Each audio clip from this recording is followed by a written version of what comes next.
Coming to you direct from the nerve center of the galaxy's greatest comic. This is the 2000 AD Thrillcast.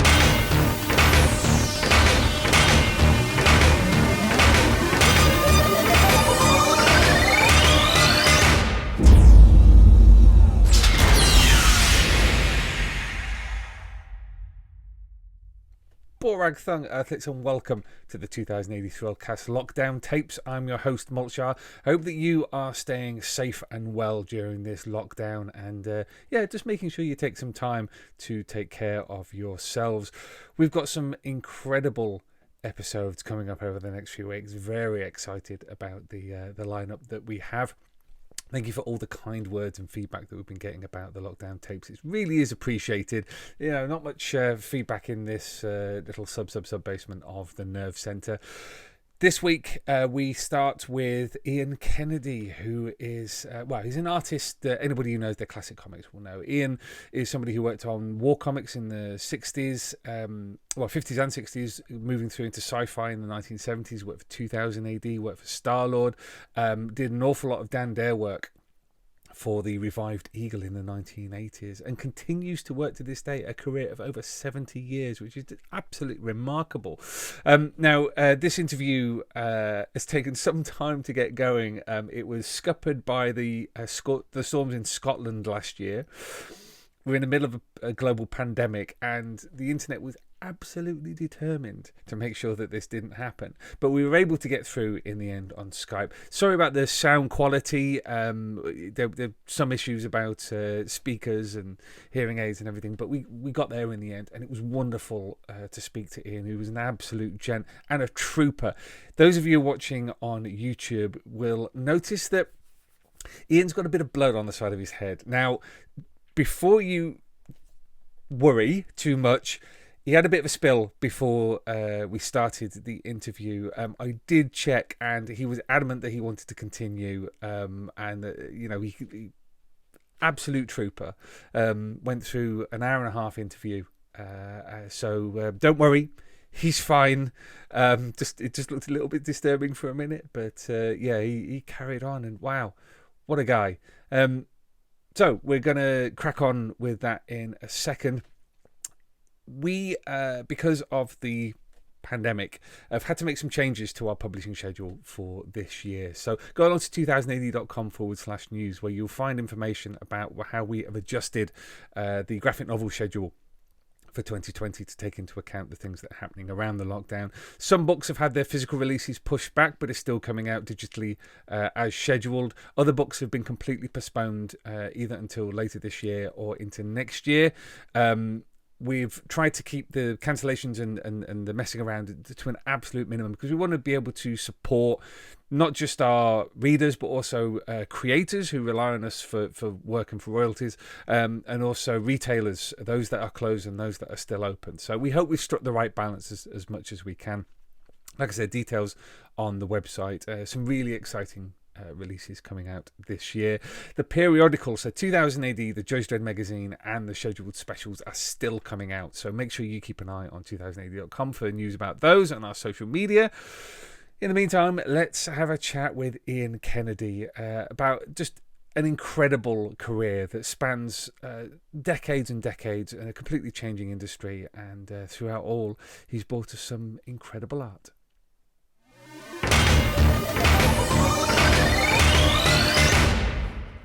Well, after much technical toing and froing, including trying every single video conferencing software we could possibly try and find, it's an absolute delight to talk to you, Ian. Thank you so much for coming on the podcast. Yeah, my pleasure. So I want to basically catch up on your career, really, because you've got a career spanning. Am I wrong in saying 60, 70 years? In September, I will have been 70 years freelancing. Let me think. I started in DC Thomson's art department in 1949. Wow. Okay. And then I went freelance in 54. Right.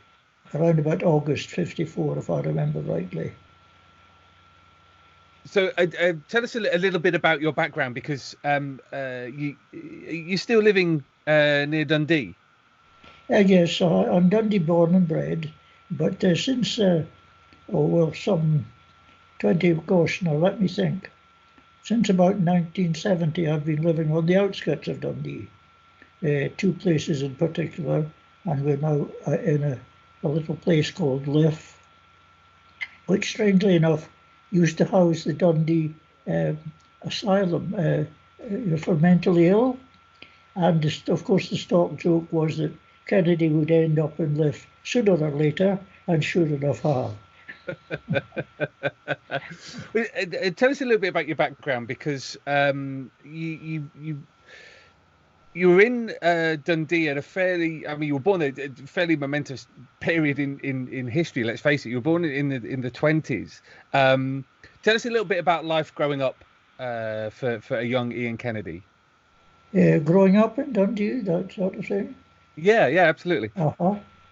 Yeah, my main memories are probably of the Second World War as much as anything, in that was about the time when I was 10, 11, 12, beginning to notice things. And of course, I was very aware, because of quite a few air stations around Dundee. There was quite Spitfires, Hurricanes, Lysanders, anything, you name it, there was always something passing overhead. And my great ambition was to be eventually one of the boys in blue. And that was the consuming ambition, but unfortunately I picked up an ear infection in my mid-teens, which meant that I'm afraid, was something that would never take place. I ended up actually in hospital having an operation, and that's where I met my wife, Gladys, who was nursing in that ward, and there we are. It all sort of fell into place, shall we say. Were you a particularly arty child? Was this something that was in your family background? Sorry, say again, Mike. Were you a particularly arty child? Was this something that you had in your background? Was your family arty? No. Strangely enough, my art or ability to draw seemed to come right out of the blue. I did have a step uncle who was quite adept at doing the odd little sketch now and again, but he didn't follow that up professionally. It was a case of this just as they appeared out of the blue, and I was very fortunate then that Mum and Dad were kind of understanding. I think it was in self-defense in a way, because they always, right from very early days, they used to say, give Ian a paper and pencil, and that'll keep him quiet. So of course that was it. So that when the evening meal was over and done with, I got the kitchen table to myself to draw and whatever. So that was pretty well it. That was my hobby. Apart from having a bike, I liked to go out on my bike. Quite solitary actually. Was never a member of the bike club.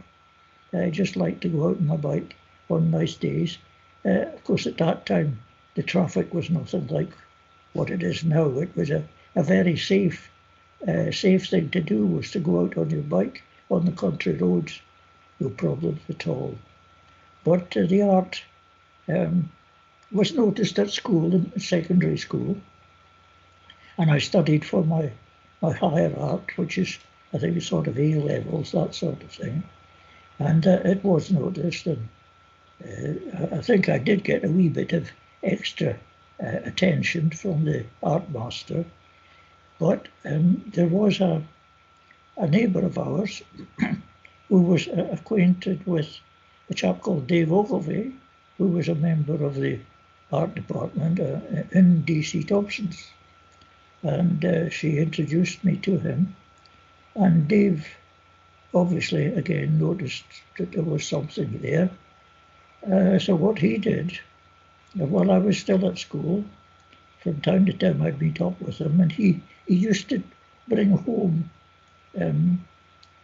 story headings. Of course, this was before the days of the picture story. Story headings, black and white, from the department, for me to copy and get used to using the dip pen and ink, which of course, as we all know, is a fairly exacting medium. You've got to know what you're doing with the old dip pen. So I was well on my way to learning how to cope with that when I left school, and Dave had obviously had a word with the authorities in Thomson's, and I was then taken on straight from school as a trainee illustrator, working in DC Thomson's art department. And just took off from there, more or less. So in terms of the kind of trades that apart from art at DC Thomson, the kind of trades that you could have gone into, your schoolmates, what were they going off and being at this time?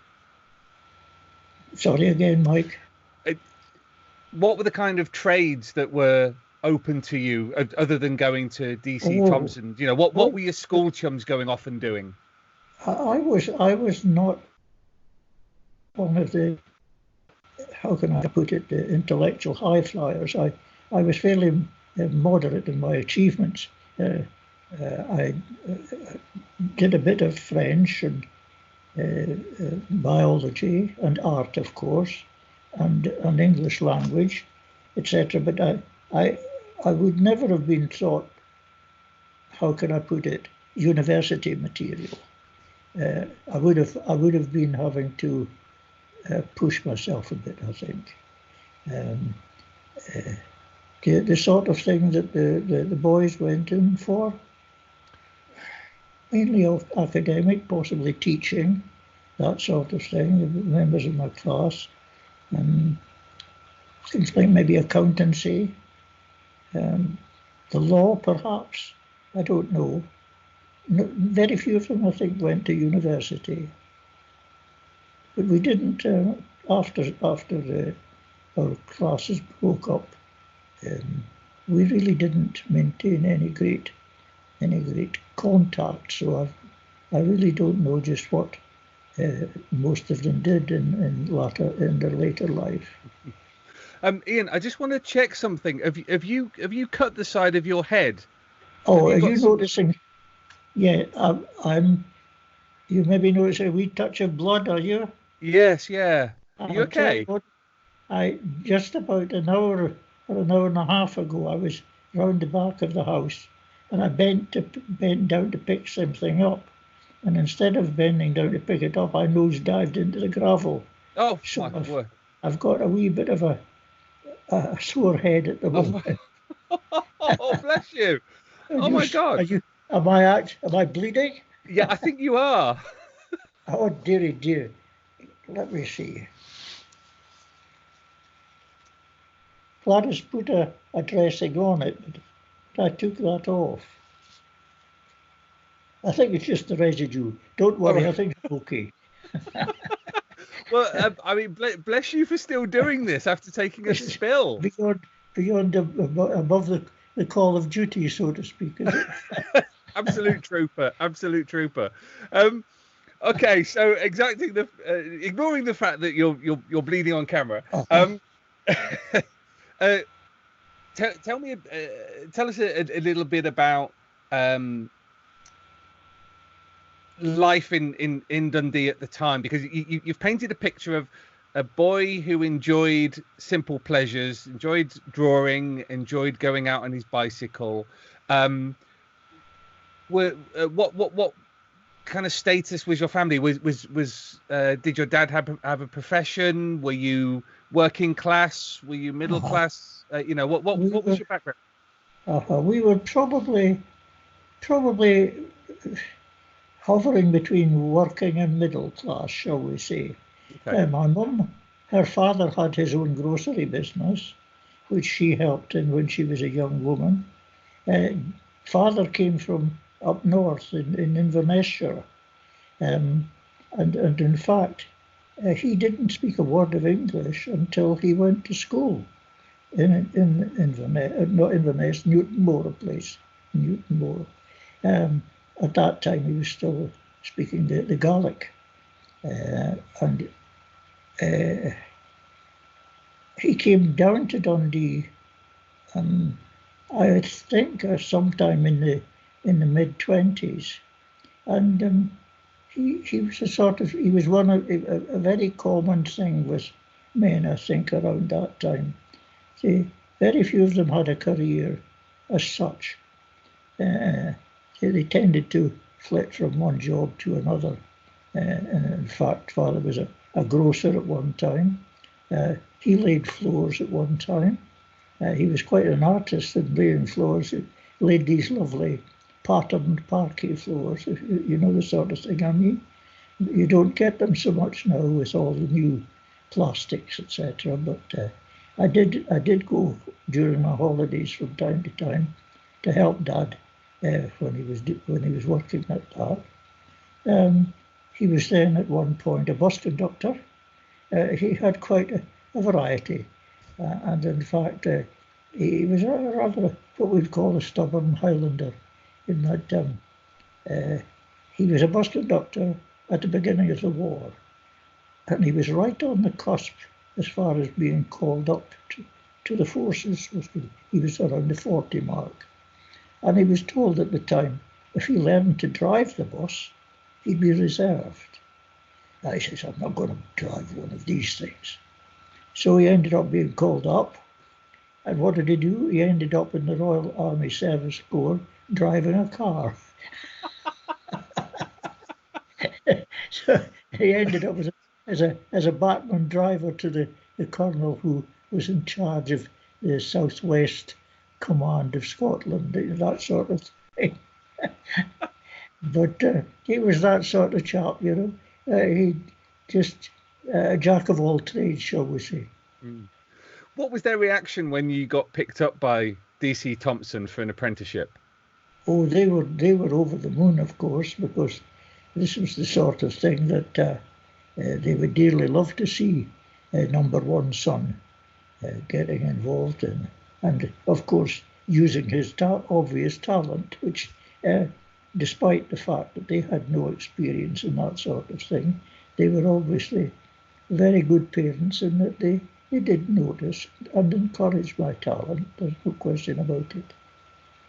Did you have brothers and sisters? Yes, I had a brother and a sister. My brother a certain amount of artistic talent in a more practical way.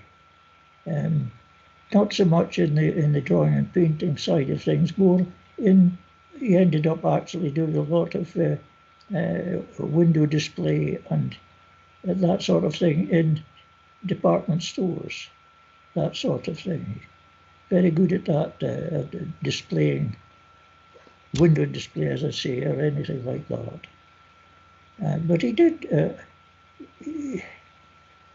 Latterly, he was very much into designing labels for whiskey miniatures, and it was more that sort of practical side of things. Mm-hmm.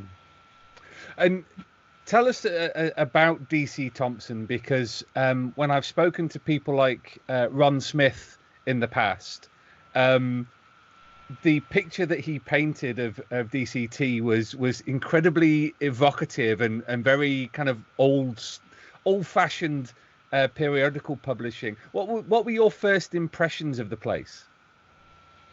First impressions were, let me think,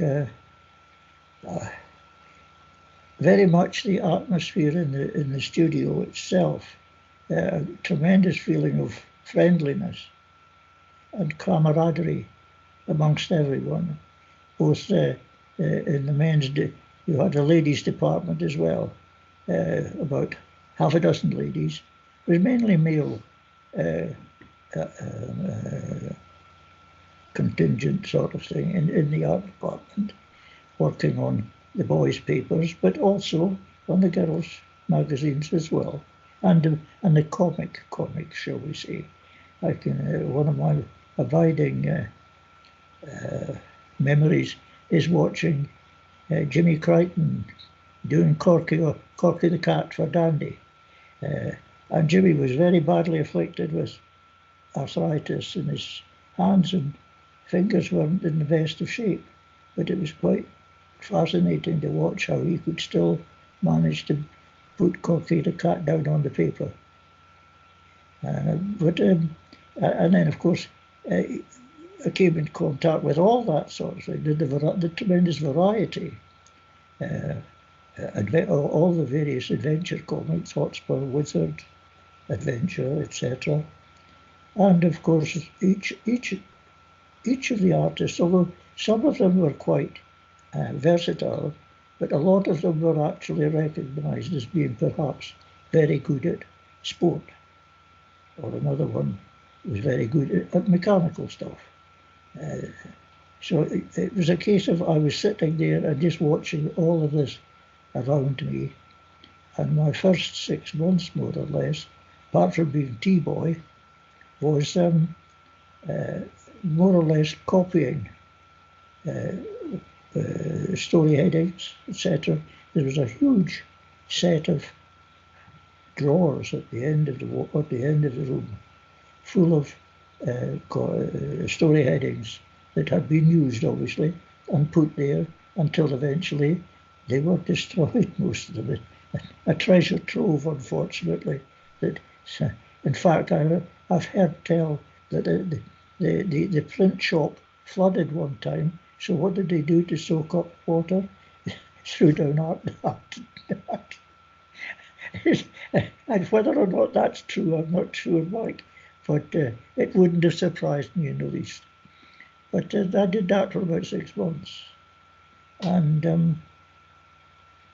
then I got my first job, which was my first published job, which is fairly well known now, inking in the blacks in the Sunday Post crossword. I would get the sheets of grid paper, and as I recall, most of the puzzles at that time, the crossword puzzle ideas, were sent in by readers.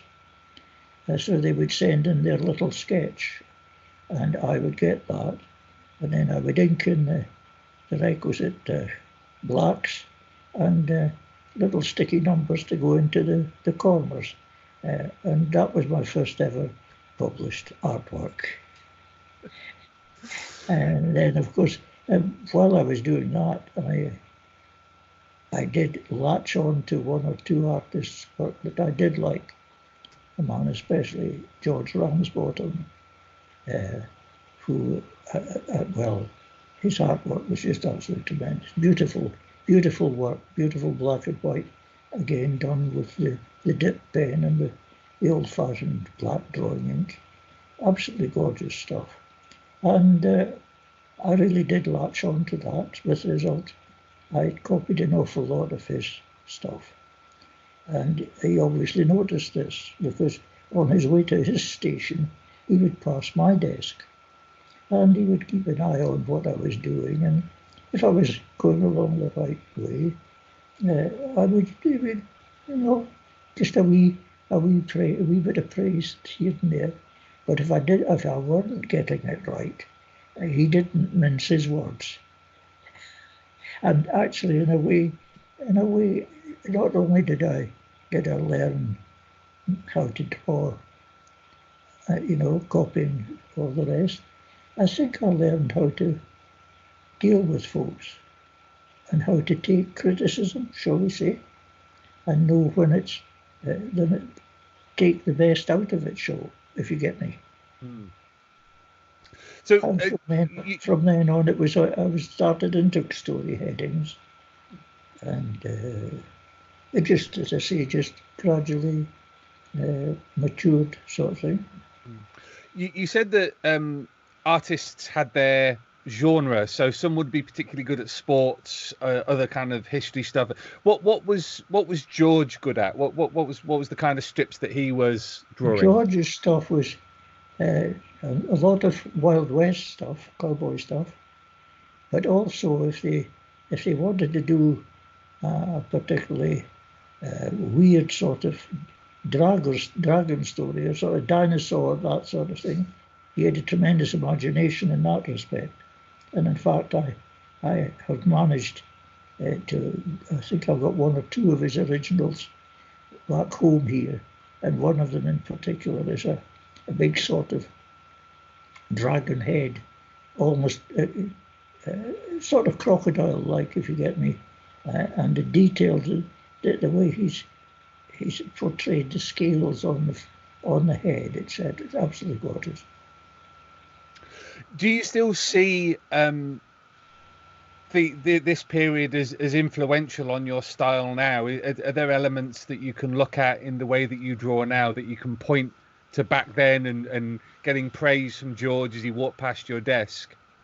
I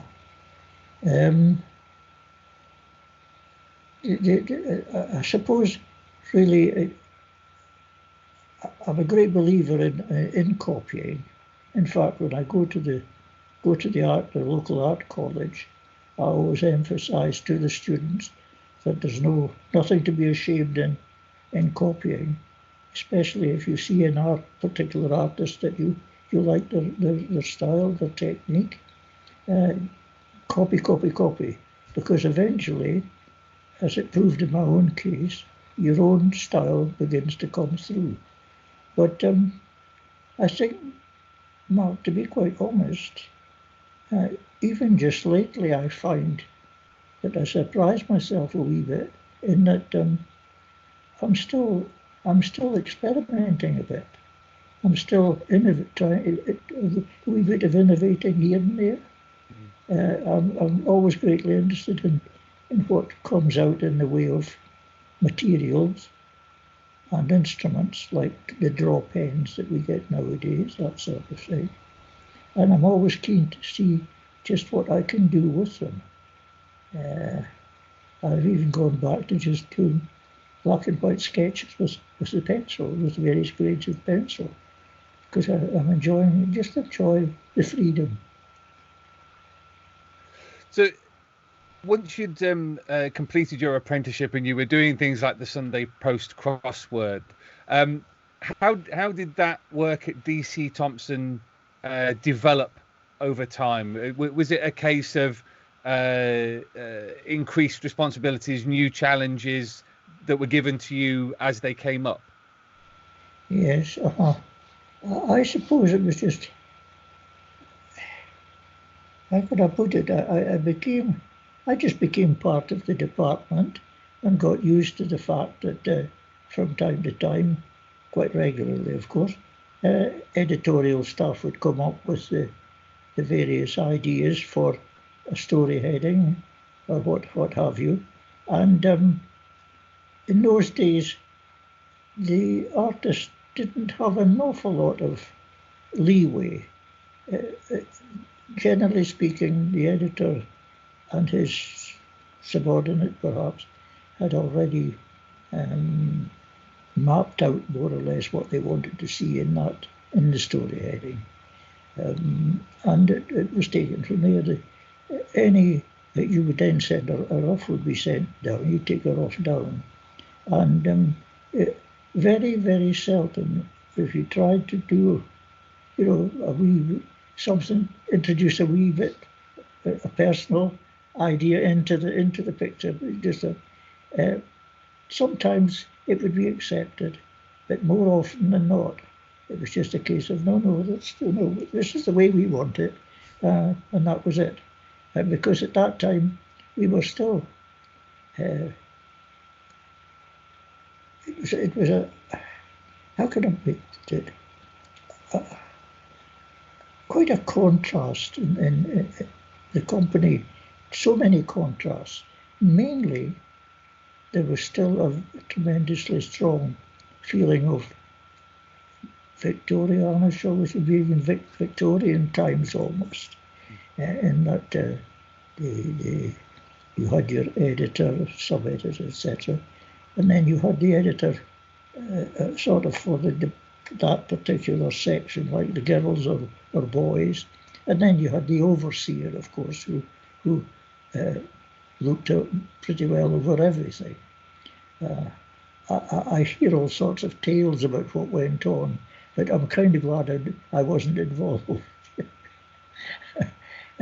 But it's so totally different now, so absolutely different to what it was then. DC Thomson's head office now, as you're probably aware, in Meadowside, they completely gutted the building about 2-3 years back, and it's now all open plan, and not to the pleasure of the staff. I don't think. I think they were happier the way they were. Each publication had its own little office, and I didn't see anything wrong in that. In that Commando, for instance, you had perhaps the editor, chief sub, a couple of sub-editors, and then you would have some practical bits and pieces, girls doing the sticky-up jobs and that sort of. That was all taking place in the actual room itself. Usually it was one big room. I felt that it wasn't a bad thing because the editor then had a pretty good overview of the whole thing.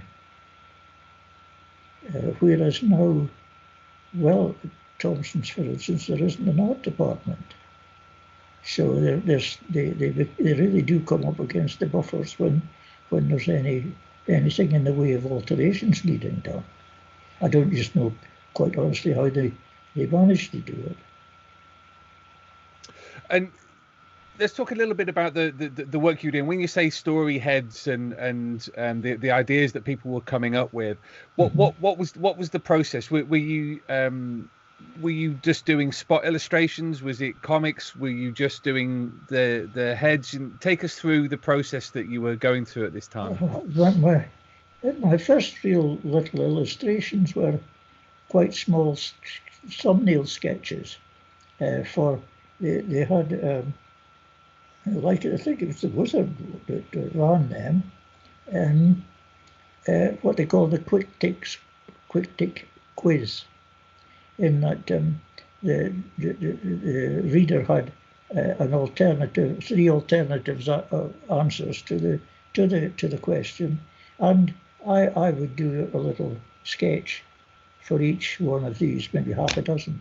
Those were my first essays, shall we say.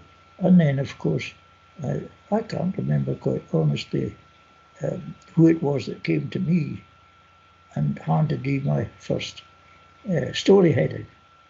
I don't know. Maybe I think I was a cocky young so-and-so, to be quite honest. I really was. With the result, when things like that came along, I kind of took them in my stride, if you see what I mean. It was fun to get on with it, but it wasn't earth-shaking, shall we say. I just got on with it. But then I think that was a feeling inculcated by the atmosphere in the department itself, that no matter what was asked of the artists, the illustrators, they were able to get on with it. It was their job. They were professional. I think that would be the best way to put it. I think a lot of people would find it quite mind-boggling. Well, let's put it this way. When we talk to people who don't know how comics are produced about 2000 AD, they often still have this impression that the office is full of artists working away at drawing boards, which has never really been the case at 2000 AD. But of course, at DC Thomson, that's literally what it was. The artists it was a 9 to 5. You had an office job, and that was illustrating, wasn't it? That's right. It looking back on it, I suppose a lot of folks would question as to whether that sort of atmosphere and way of working might well have, how can I put it, dulled their artistic ambitions, if you get me. They would tend to just dash something off, oh, that'll do, that sort of thing. But no, I would say that each and every one of them, there might be the odd exception where the actual idea for the job didn't spark them off, but most of them, I would say, they gave it their all. They wanted to do a good job. But the camaraderie, of course, which went on in the meantime while the work was being done, was quite fantastic. They were a bunch of pals, really, if you get me. A lot of jokes. For instance, one in particular, if someone had a particularly nasty cough, or a sneeze, and it would sneeze or it would cough, and immediately the whole of the department would resound the sound of shuffling feet. If you get, this sort of sneeze and shuffling feet. It was just, there was a tremendous sense of all round. Very serious, but a lot of humour as well. A lot of humour. DC Thomson were one of the industries that dominated Dundee as a place, because it just employed so many people and put out so many titles. I mean, I don't want to oversell it, but it was almost like a national industry in a way. Do you think? Yes, it was very much so. How can I put it? It was establishment. I think that would be the word to use, as much as anything. North of the border, there was only DC Thomson. There were one or two other publishers, Collins, etc., in Glasgow, but not to the extent. Because when you think on it, the number of publications that Thomson put out, the boys' papers, girls' and women's papers, and of course the newspapers, a tremendous output. And north of the border, there was I don't think there was anything else really to touch it. So there was always this tremendous rivalry with, at that time when I was just started. Of course, it was an amalgamated press down in Farringdon Street. That was my first contact with the outside world. You went freelance in 1954? 54, yes. 54. Do you want to tell us a bit about why you decided that you wanted to go freelance? Well, I think it was a very good friend, unfortunately, who passed on a wee while ago now, called Doug Phillips. And we sat side by side in the department, and we used to talk about romance about the golden pavements of London and the rivals down south and all the rest, because of course we were aware of the other publications, and it was very much just a case of, maybe we should try that, maybe we should, and we'd nudge each other from time to time. But the thing that really pushed it eventually was that I got married in 53, and my son arrived in 54. And at the time, that made it that a wee bit more in the way of earning power wouldn't come amiss. And of course, DC Thomson's, it was a case of, I was earning £7.10 a week at that time. So I felt, well, it wasn't a case of feeling, it was necessary that when the addition to the family came along, that had to be coped with. So we began to think quite seriously about how do we increase the salary. There was a chap in Dundee who, an artist himself, and had worked in Thomson's, but he'd set up his own agency in Dundee, and he had connections with Temple Art and a few others besides, and Amalgamated Press in London. And I took some of my stuff along to Bill and asked him if he would take it down the next time he was down in London, which he did.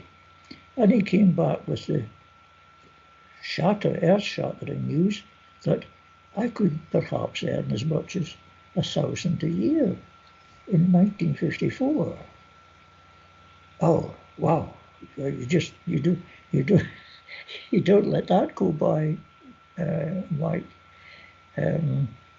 Admittedly, when I did start, I never did earn £1,000 a year. I would have had to work 24 hours a day to earn, but I did manage to double my salary, which was quite something. So anyway, that's what we did. We decided. I was assured of work from them, and I started work with the Knockout in 1954.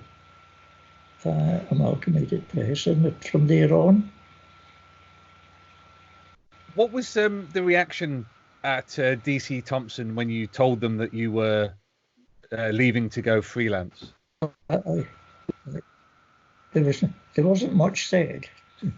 I don't think there was much said. I've got another funny feeling when I look back on it that they were maybe, at least the artists in the department themselves, were kind of expecting it, because they would be hearing Doug and I ribbing each other about London. So I suppose that there wasn't an awful lot of reaction, as far as I was concerned anyway. And at the time we left, I thought, well, this is maybe me burning my boats with Thomson. So I had the feeling that perhaps going to work for the opposition, they would take umbrage at that, and that would be me finished with them. But no, that wasn't to be.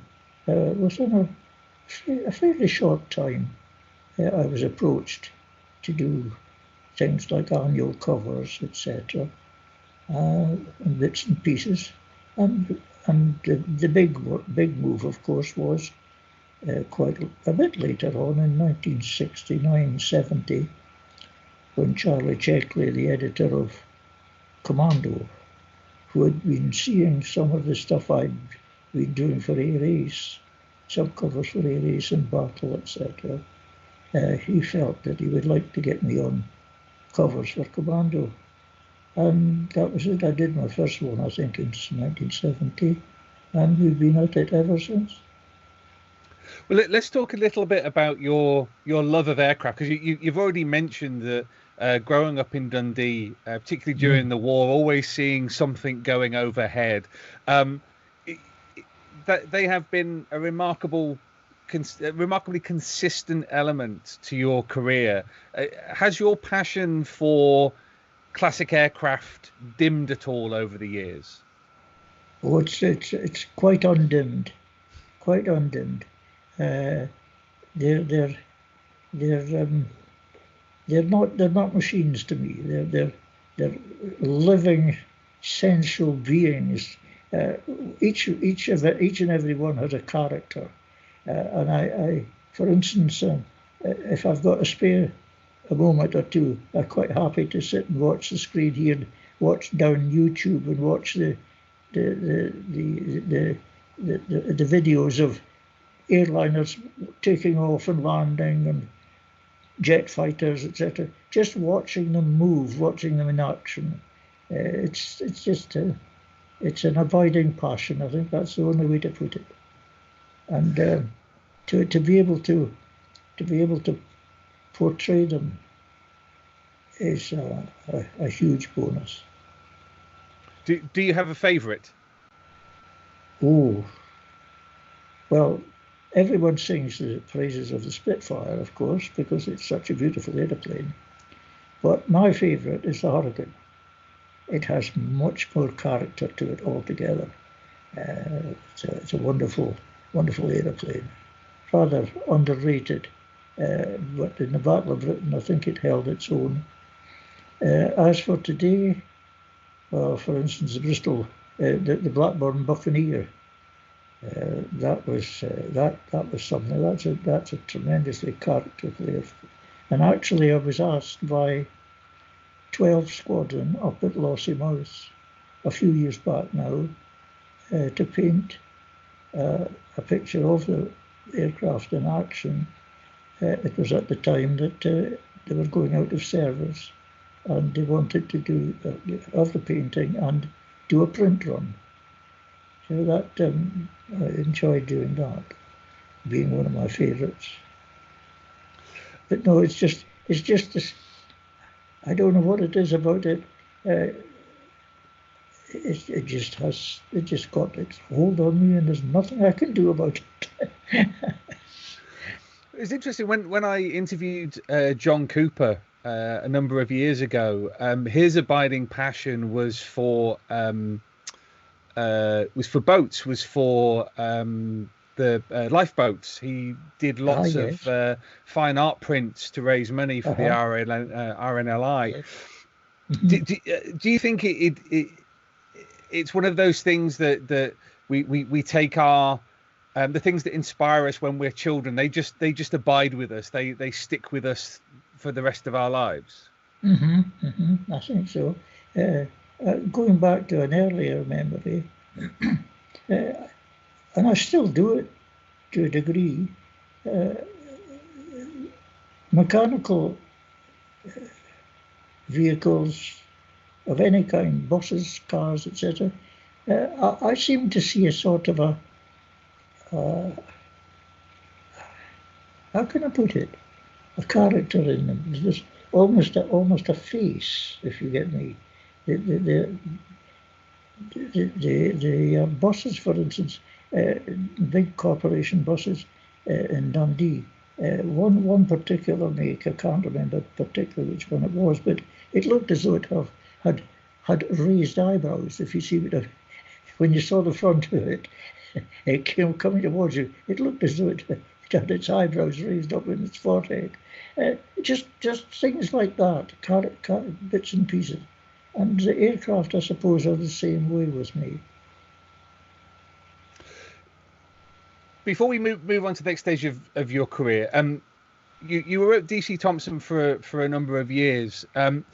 Did you meet up with your old colleagues afterwards, or was it almost like a clean break? Once you're out of the building, that's it? Oh no, we did.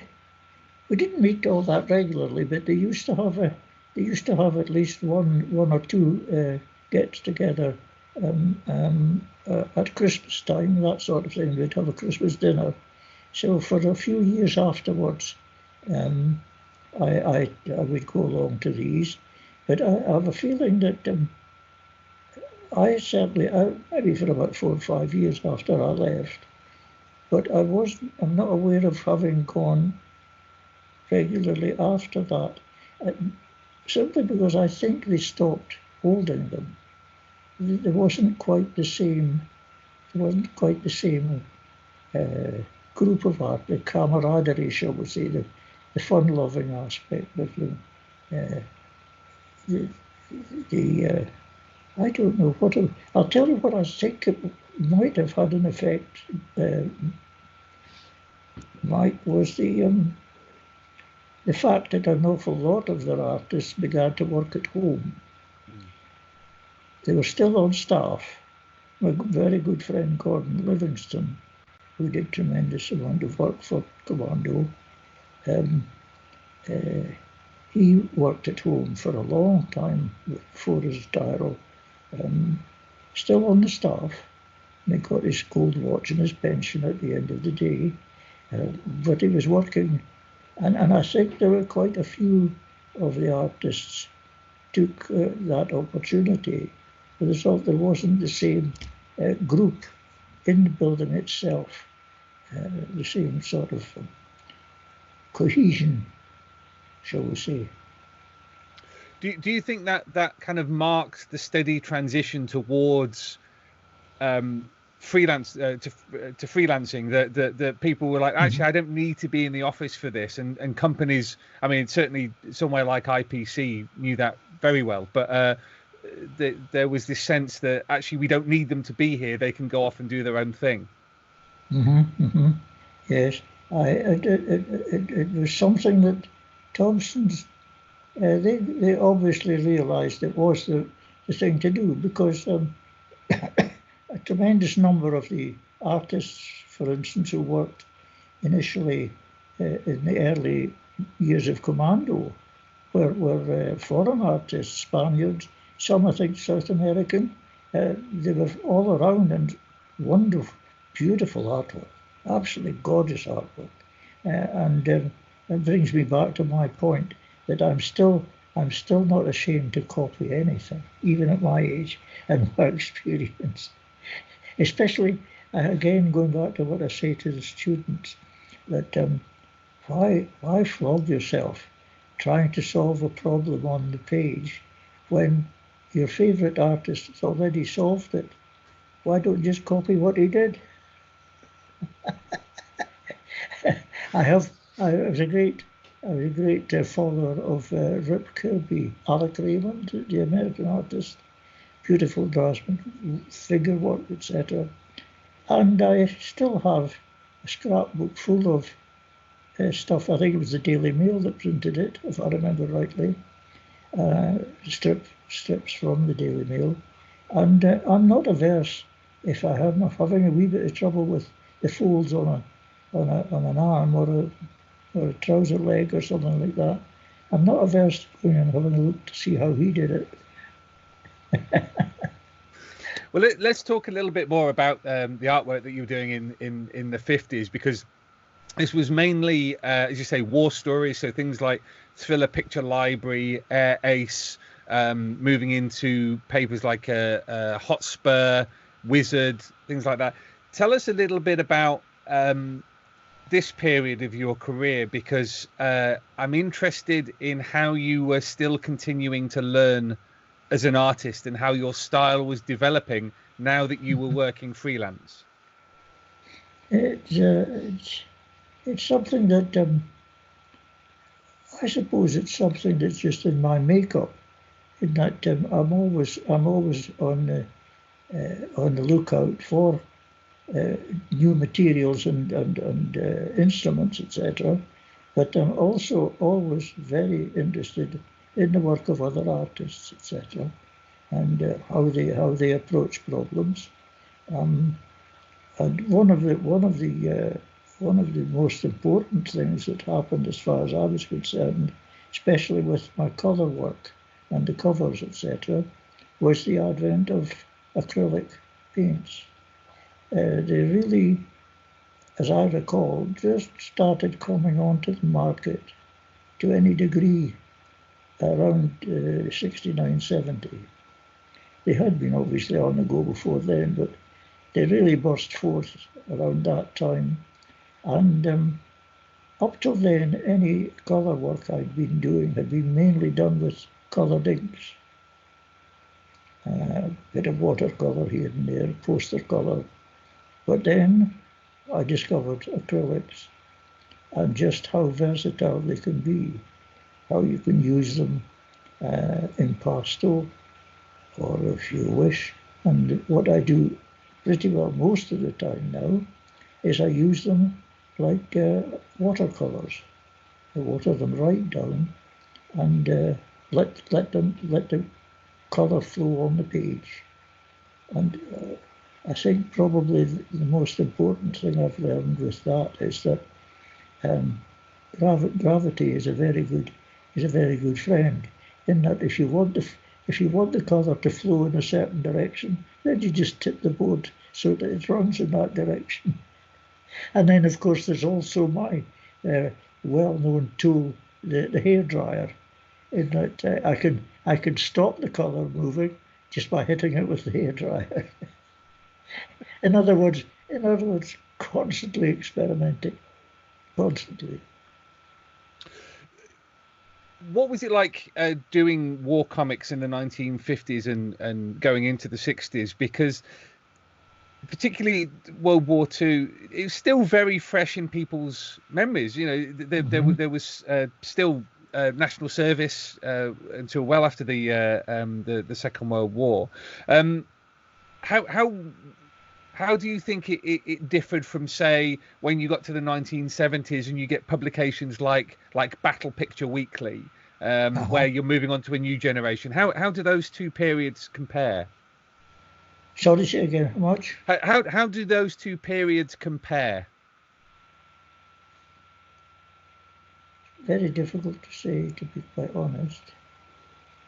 Um,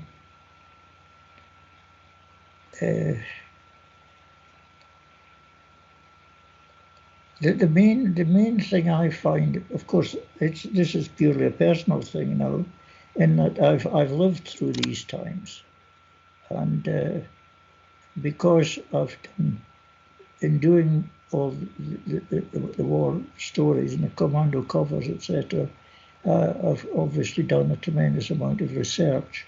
In fact, in my studio, I have two of these large, tall office cupboards, you know, the steel cupboards, full, absolutely full of books that I've bought over the years, of things like uniforms or aircraft or whatever. So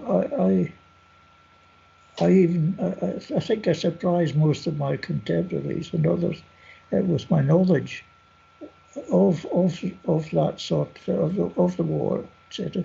But it's been purely built up through my research in my work, to the degree that now just recently we've had editors come along who are too young to have remembered.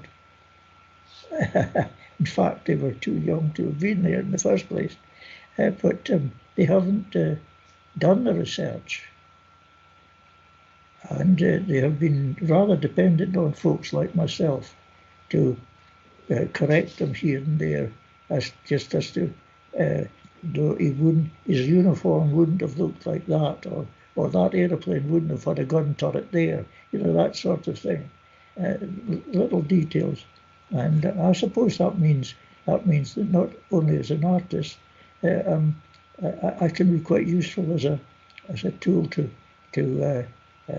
help them through these little problems. Why is it so important to you to maintain that level of accuracy in your work? Oh, well, I think if you're trying to portray something that was as important in history as World War II or World War One, or for that matter, anything at all, it's essential that your portrayal should be as close to your authenticity as possible.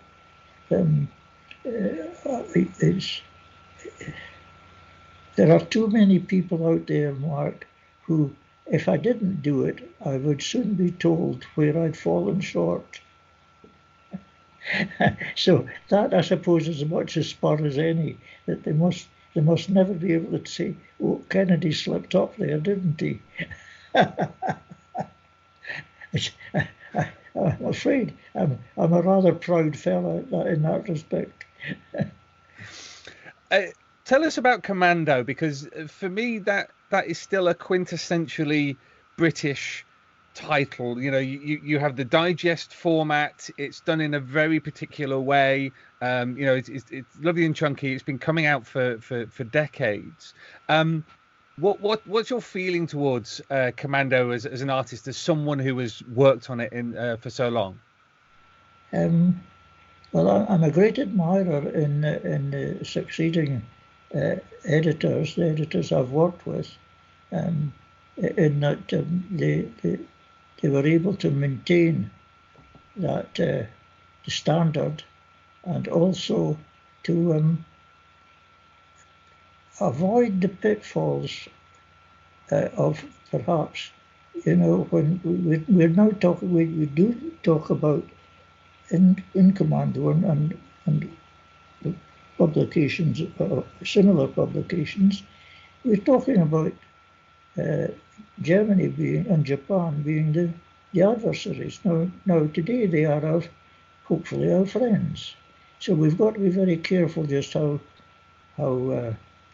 far and just how we describe what goes on, because we're talking about conflict after all. It is war, fighting and killing and wounding and all the rest.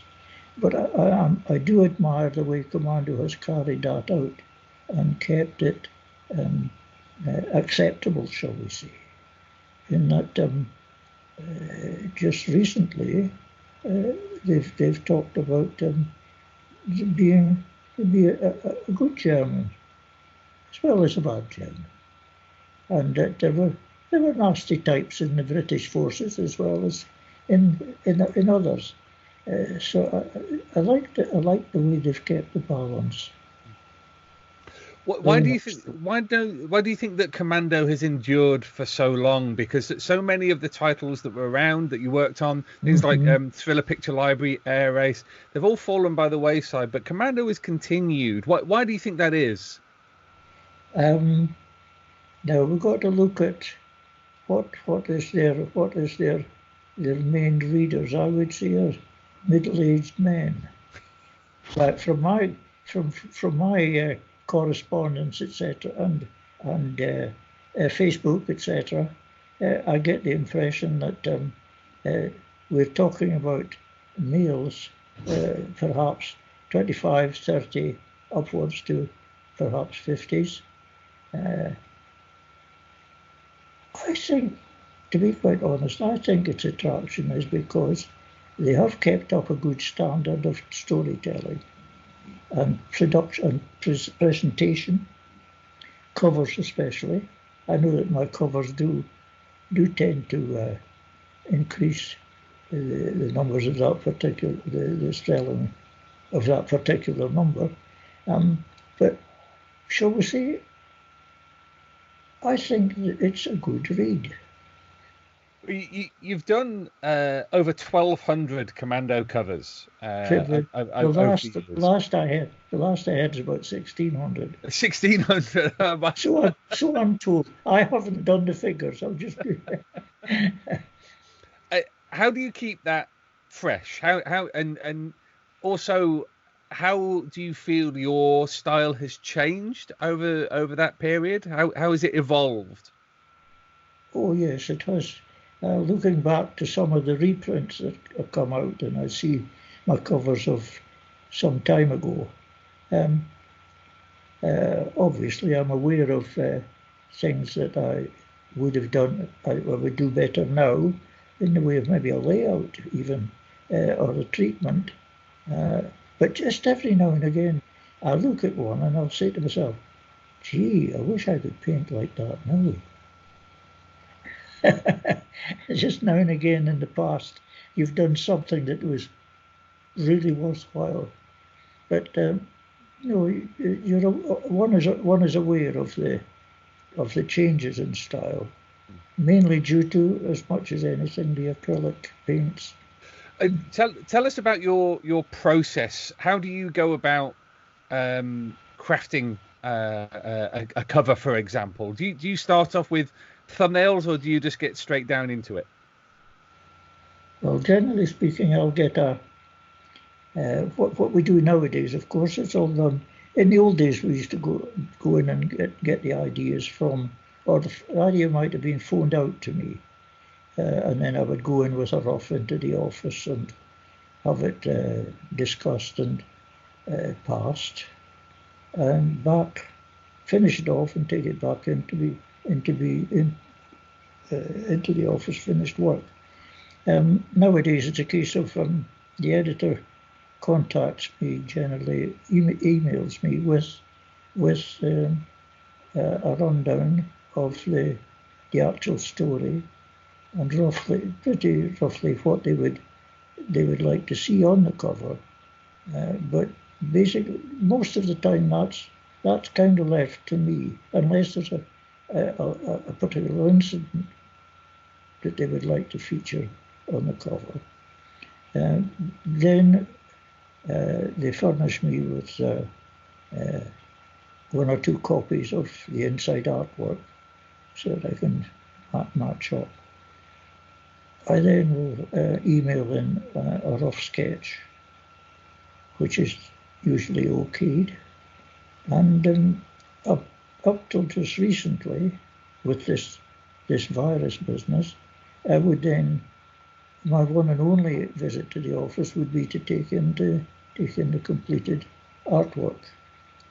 But this time, of course, we're not allowed to move about. So what I've done, and very fortunately, I'd bought myself a rather posh AC scanner printer not so very long ago, which does a very good job. So I did the artwork as before, and then scanned it and sent it in. So that's the procedure now. It's all done without ever going into the office. Which is a shame because I do value personal contact with staff, with anyone I'm working with. And in terms of laying out the image, do you do a lot of prep? Do you dive straight in? How soon do you start bringing the paints in? Generally, what I'll do is I'll sit down and I'll doodle about. Especially if it's, say for instance, it is an aircraft scene. And my favourite, of course, Seventh Heaven. A dogfight, for instance, Battle of Britain dogfight, something like that. I love to play around with angles and shapes to get the most vigorous and appealing image that one can get. Always with in the back of one's mind, the colour, because Commando being a rather small format, on the bookshelves, it doesn't have the tremendous size to catch the eye, so it depends very much on a really good splash of colour to catch the reader. So that is always on my mind. So even a dogfight scene could still end up with a bright red sky, for instance. With the aircraft, I've done that often enough. But no, I play around with the shapes and the angles and the juxtaposition of the aircraft to the degree that Callum Laird, previous editor of Thomson's, he said he's fairly sure he printed one of my covers upside down because it just didn't any old way, it just looked right. So I started, just as a bit of a joke, putting an arrow and saying this side up. But no, I do like to play around with the shapes and try and get a nice design. And looking back at the 50s and 60s, what was your work rate like? What kind of number of pages were you expected to be handing in on a weekly basis? That was that was something I was always. I've never been the fastest worker, and I was always aware. Quite often, I'd been aware previously to some artists taking on just a wee bit too much for them to handle, and from being really quite classy artists, shall we put it that way, you could see it. You could see their standard slipping, and their figure work was maybe not quite as good as it was a couple of years ago. And it was purely down to the fact that they had taken on just a wee bit too much. So I was always very aware of that danger, and I was ultra careful in that respect, to the degree that Dave Hunt, for instance, one time, he was on the phone to me and asking me about doing some job or other. Anyway, it was a case of, he said, Ian, when I come to you on the phone and ask you about doing a job, he said, I can visualise you leafing through your diary or your notebook to see whether or not you're going to be able to do that in the time allotted, etc. And I said, no, Dave, it's an instinct that that has matured over the years. Whenever I hear what you're wanting, I just have a fairly good idea as to whether or not I can do the job. But always erring on the side of giving myself enough time. I'm intrigued by something you mentioned in a previous interview where you said you still have a piece of board from, I think, the 1970s that says it doesn't have to be a bloody masterpiece. That's right. Yes, that's right. And actually, it was one of the times when I started working with the acrylic colours, and that's the word of warning I always give to anyone when they're starting out with acrylic colours. I said there will be times when they'll kick back at you, and you'll not quite get what you would like out of them. But I said you've got to persevere because you will eventually enjoy using them. But it was one of these days where it just wasn't working out at all. And I was at scraping pitch about 4 o'clock in the afternoon. I'd been at it all day and hadn't worked out. And this piece of Bristol board was lying by the desk. I just grabbed it and a felt pen and I wrote this down and stuck it above the desk. And it's been there ever since. Phil Vaughan,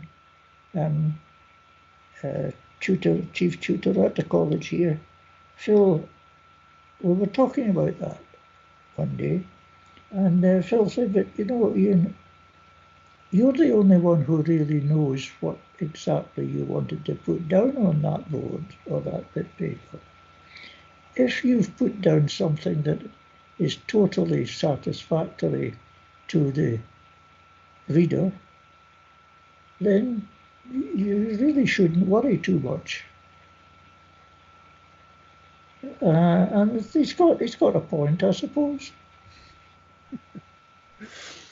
In the 1970s, you moved on to doing more sci-fi. You continued doing Commando covers, but you moved into sci-fi. So you worked on Star-Lord in 2000 AD, Battle Picture Weekly, Blake 7. Why was that? Was that just because that's the way that the industry was moving at the time? Yes. There was obviously that was the sort of thing that was coming on stream. Blake 7, etc. And of course Dundee eventually in the I think it was in the 80s when I started it. I love doing the sci-fi stuff because it allows my free rein to my imagination in designing spacecraft and that sort of thing. This is where, of course, again, my love of aviation comes in, because one or two readers have noticed that sometimes some of my spacecraft do have some features reminiscent of previous aircraft. But there's just that little bit here and there that turns it into a spacecraft. Again, as I say, I enjoy that. I enjoy that side of things. I suppose I love to see efficient machines working. Again, that was one of the greatest compliments paid to me, actually, was by a reader who said that when Kennedy designs a spacecraft or a machine of any kind, he says, we know it's going to be able to work. It does work. And I suppose, in a way, I've seen me do that. I've seen me start off with a shape and then add a bit here and a bit there and a bit elsewhere. And then, oh no, that bit doesn't look right. So that gets rubbed out because that just doesn't look as though it would have worked there. It's just, I suppose, you know what it is. It's super doodling. I think that's the best way to describe it. I want to talk a bit about Dundee, which we've already touched on, because you did those fantastic double page spreads where it really seemed like it played to all of your strengths. It had the ships, it had the action, it had that slight retro feel to the whole thing. Were you in any way drawing on the work of people like Frank Hampson in the original Eagle, or were you trying to forge your own path with it? Previous artists, without a doubt, would have an influence. Mark, without a doubt. Mike, I should say. There's no question. I am a great believer in that all art, especially illustration, I think it's all very derivative. And if we don't pay attention to some of the great illustrators of the past, like Hampson and other sides, then we're not going to do ourselves justice. We're not going to be able to, how can I put, exploit our own abilities, because reading these comics, reading the original Eagle, which came out in 51, was it, I think, and the Junior Express was another very good publication. But reading all these and just taking, I think being an artist and an illustrator, the one thing I do right away is examine very closely the artwork in any publication, and it does definitely affect one's own work, without a doubt. As I say, going back to what I said to the students, that copy all the time. There's nothing to be ashamed of in copying, because eventually your own style will come through, but it will still be an amalgam of what you have seen other artists do in the past, and then of course your own feelings, your own desires, etc. They'll come through. I love the fact that in 2000 AD you were able to, well, the two sides of your career kind of came together, because you did that incredible wraparound cover of the Messerschmitts in Mega City 1. Yes. So you've got sci-fi, you've got war. That was one that constantly amazes me, because that was one of the sort of the one-off jobs, I suppose, in a way. From time to time, whilst one was involved in series like Dundee, etc., the odd job like that would come along, and one let oneself rip, shall we say. But it's amazing the number of times I'm reminded about that one. It obviously seemed to go down very well. I think it's been quite a influential cover. 2000 AD with so many influential covers. I think that is one that really sticks in the mind, because you have that contrast of the old and the futuristic. That's right. Yeah. The other one that I must say that I'm particularly pleased about is the wraparound I did for, I think it was 1961 Prague and 2000 AD. The one of the judge overlooking the mega city. I really did enjoy doing that, because, again, my imagination was allowed full rein in designing the buildings in Mega City. Any shape, was possible. Anything was possible. Because you didn't have an awful lot of experience drawing, because I think you only did 2 Judge Dredd stories Yes, as far as I know. Mm-hmm. I was a strange relationship with Judge. When he first came out, of course, he was so totally different to any heroes that I had illustrated in the past. The good, clean-cut hero, whereas we had this rather crude and very difficult to describe this individual. He was a goodie, but there was something terribly brutal about the whole thing. But then it was typical of John Wagner and Pat Mills, wasn't it? But anyway, I was asked to do more, actually, Mike, but I actually fought shy because I didn't feel I could do it justice. But strangely enough, as time has gone on, the Judge is now one of my favourite characters, and I like to portray him now. As for instance, I've got something on the screen on the table here just now. Oh, fantastic! I love the blue shading around his neck and his chin. That's fantastic. Is that a commission? They're just done for the shows. Oh, right. And I sell them at the shows, yeah. Right. And actually, one of the shows, John Wagner was sitting across from me at a table across the way, and I thought, well, I should go and ask the Oracle about my Judge.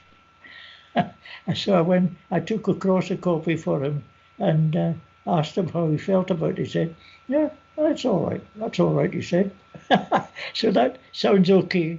And also, Sandra, the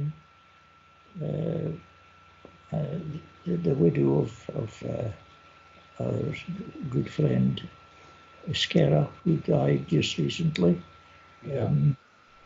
she also gave it thumbs up. She felt I was so. Maybe Carlos is looking down and saying, yes, everything's okay.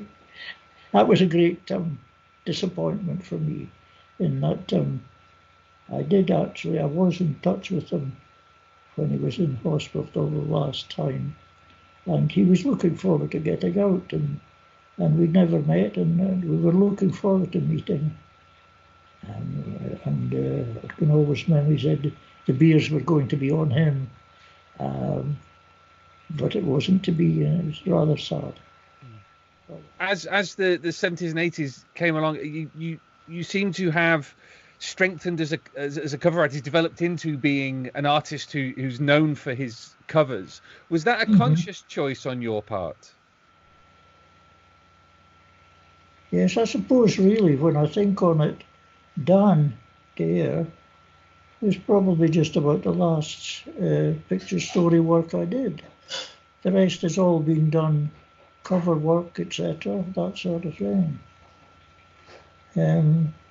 It was quite an experience because we started off doing centre spreads, full colour centre spreads, as you know, and then Barry decided he wanted it on the front cover as well, and we managed to cope with that. But then we were running into my problem, my instinct about taking on too much, because he then decided he wanted it on the back cover as well. So it was a case of front cover, back cover, and centre spread.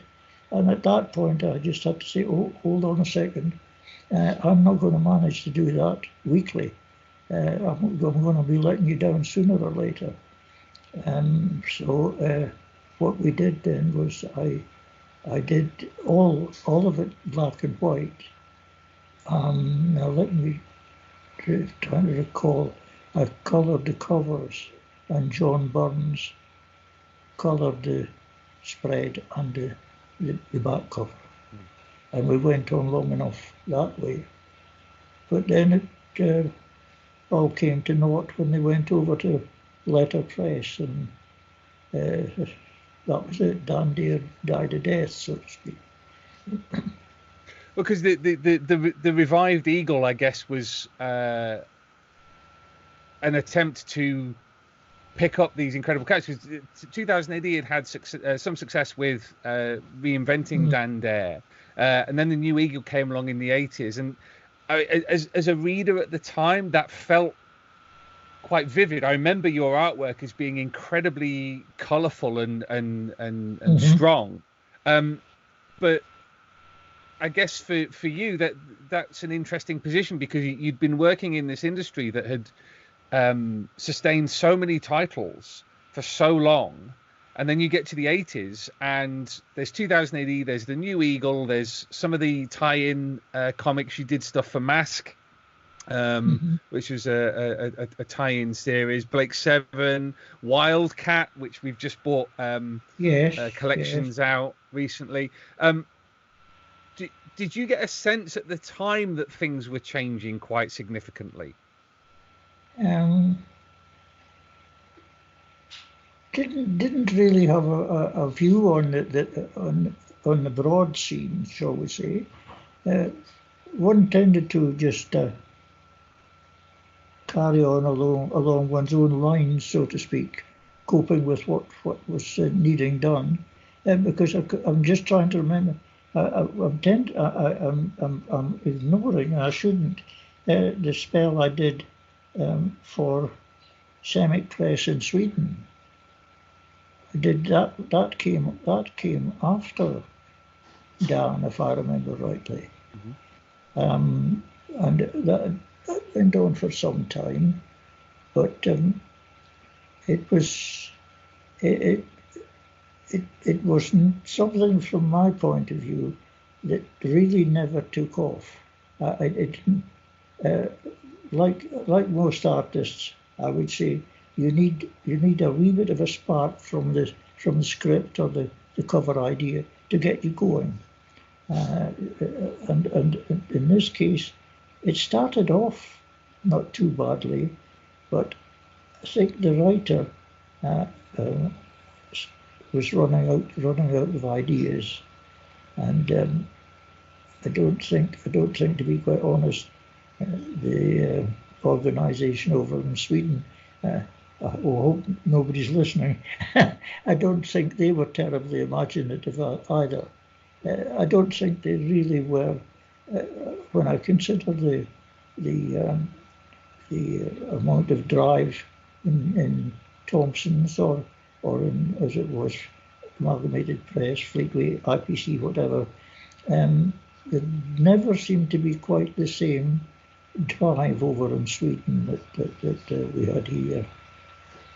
So I did it for so long, and actually I did try writing one or two of the scripts myself to try and inject a wee bit of life into the series, but it didn't come to anything. But it was another bit of experience in a way. You're in what I've seen you describe as semi-retirement now, and obviously you're still drawing, you're still working. We're about to bring out the Battle of Britain collection, which is some of your work from War Picture Library. Looking back, and I always try and round off these interviews, and looking back, what's your view of your career? Because from what we've talked about, it seems to me that you found your niche very quickly and have been able to continue doing that all the way through your career. Yes. I think my career has been a succession, Mike, of happy circumstances, shall we say. Things things have always seemed to have worked out. Initially, my talent, very lucky to have been born with the ability to do what I do. Unlucky as I thought, not getting into the RAF, but then on the other hand, it's worked out nicely the other way. Two, the 5 years in Thomson's, which was an apprenticeship without which the succeeding years would have been anything like what they've been. And three, most importantly, I was at my most productive during what I call the golden times of British comics, in that there was so much work. If an artist was out of work in those times, then it was their own fault. There was so much to be done. There was so much all around. So in a way, I've been an extremely fortunate person in that things have happened very nicely and in the right order, I suppose. But no, I'm, as I get pretty well towards the end of the road, that is the one thing that does loom very much in my mind, is the fact that I have been extremely fortunate in that respect. You've been attending conventions a lot more in recent years. Has it surprised you how your artwork is remembered by people who read it? Very much so, because I'm, as an artist, I'm only too well aware that there are other artists who are actually, in my opinion, better than me. And they don't seem to be getting the recognition. So it is a constant surprise to me that mine seems to be recognised in such a way. It's a huge bonus, attending the conferences, I really had to have my arm twisted rather violently to start taking part. It was the folks down in the College of Art and the university here who persuaded me eventually to start going. And I'm very reluctant, because working at home, you're on your own. You don't meet up with many. You become just a wee bit, shy of publicity, that sort of thing. So I took bad with it. I really did. A wee bit difficult coping with it. But then suddenly something came across to me one time. I thought, well, again, going back to the very fortunate career I've had, etc. Maybe it's payback time for Kennedy. So if I can meet up with the fans, and if they want to meet me, and if they want to ask questions, etc., then it's a huge bonus for me to be able to do so. You've mentioned a few times the students that you talk to. The university at Dundee has a fantastic graphic art course, which is already pumping out graduates who are going into work in comics. What have you learnt anything from interacting with those students? What's that kind of dynamic like, that when you're going and talking to them?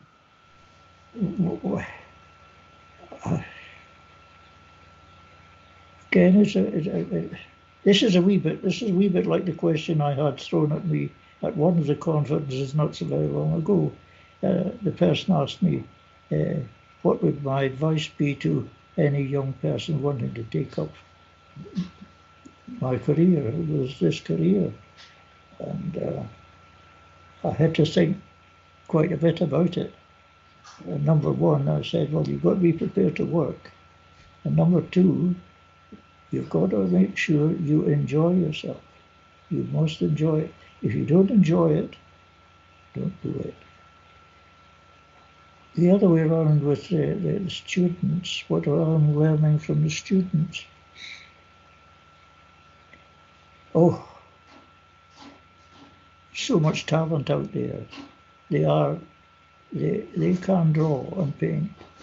The only thing they do then is they spoil it by downloading it into a computer and put things together on a computer instead of getting themselves a nice big sheet of line and washboard and drawing themselves using the brush and the paintbrush, etc. I'm so sad for them in that they will never have the chance I had because the business is not there, and I just keep hoping that they will get something that they can exercise their talent to the degree I have been able to. I really enjoy being with them. I hope that I can impart some of my knowledge. They have what they call a comics module at the college here, and what they do is they mimic up their own comics and have to lay out their pages, etc. Of course, one of the things that I keep banging on at them is that now you mustn't do when you're putting out your page. Let's forget the 1, 2, 3, 4, 5, 6, 7, 8, 9 pictures. What I try to get them to do is do what I did with the Dundee spreads, where I play around with shapes, fitting in the shapes, giving each picture the value that it needs, that it's necessary. And I love to try and put across that sort of thing to them. But learning, I think I've learned a lot about myself in that this I know this. I hope I'm not sounding terribly pompous when I say this, but I really do feel I've been lucky to. I've seen so many of my contemporaries go or gone long since, and all the guys that I trained with in Thomson's. I feel I've got a duty to carry on as much as I can and pass on as much as I can, Mark, in what I've learned, experienced. It's quite a driving force with me now. Brilliant. I think that's probably as good a time as any to finish off. Ian, you have been an absolute trooper throughout this. Thank you so much for taking so much time to chat away. I'm glad it's worked out. Oh, I don't mean well, as I was saying in my intro on the episode, so far, what was it? It was the storms last year that stopped me once. And then a pandemic that stopped me twice, and then the internet did its absolute level best, but we got there in the end. Yes, that's right. Well, let's put it this way. Surely we can look forward to meeting up person soon. I'm hoping so. Absolutely. Once all this darn virus business is over and done with. I have a lot of drinks to be had with a lot of people, I think, once this is all over, because missing an awful lot. But yes, I hope you stay well, and we do get to meet up at a convention in the future. Thank you very much, Mark. No worries. I keep saying Mark because Mark said, I don't know if you know Mark Seddon.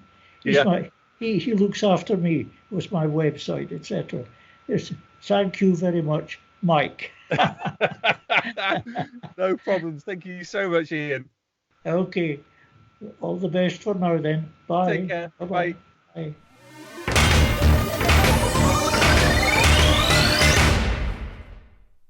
Huge thanks to Ian for being so incredibly generous with his time, and I hope you enjoyed that. I know I say this quite often, but I hope you enjoy these as much as I enjoy doing them. It's just such a privilege and a pleasure to be able to talk to these guys about their work, about their careers, real insights into an industry that has fundamentally changed. We should be back later this week for our next episode. Stay tuned, help spread the word about the Galaxy's greatest podcast, and above all, take care of yourselves and please take care of each other as we go through these unprecedented times. But as always, 2000 AD will be there for you. Until next time, Earthlets, Splendid Verthrig.